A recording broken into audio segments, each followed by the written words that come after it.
একটি গণ-অভ্যুত্থান, একটি পরাজয়।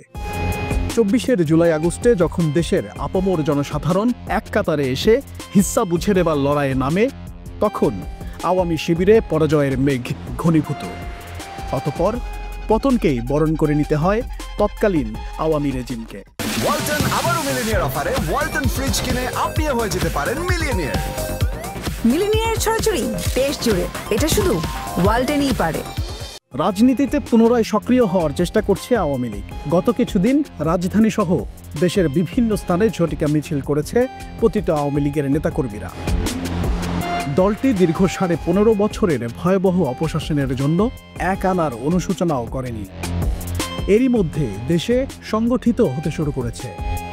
শুরুর দিকে আওয়ামী লীগের মিছিলে অংশ নেয়া নেতাকর্মীরা সংখ্যায় কম থাকলেও ক্রমেই তা বড় হচ্ছে।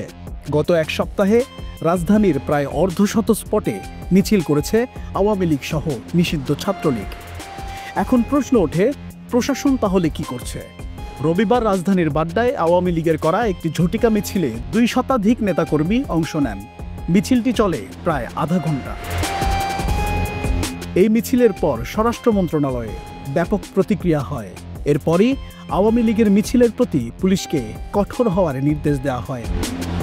স্বরাষ্ট্র উপদেষ্টা মোহাম্মদ জাহাঙ্গীর আলম চৌধুরী আওয়ামী লীগের মিছিল কন্ট্রোল করতে না পারলে পুলিশের বিরুদ্ধেও ব্যবস্থা নেওয়ার নির্দেশ দিয়েছেন। গতকাল ঢাকা মেট্রোপলিটন পুলিশের পক্ষ থেকে এক সংবাদ বিজ্ঞপ্তি দিয়ে নিষিদ্ধ ঘোষিত ছাত্রলীগ ও তাদের সমভাবাপন্ন বিভিন্ন সংগঠনের ঝটিকা মিছিলের বিষয়ে কঠোর বার্তা দেওয়া হয়েছে। বলা হয়েছে, মিছিলকারীদের তাৎক্ষণিক গ্রেপ্তার করা সম্ভব না হলেও পরবর্তীতে ছবি ও ভিডিও ফুটেজ বিশ্লেষণ করে অনেককে গ্রেপ্তার করে আইনের আওতায় নিয়ে আসা হয়েছে। জনবিচ্ছিন্ন ও বেআইনি এসব সংগঠনের অপতৎপরতা রোধে পুলিশ তৎপর রয়েছে। এম পারভেজ, দৈনিক মানবজমিন।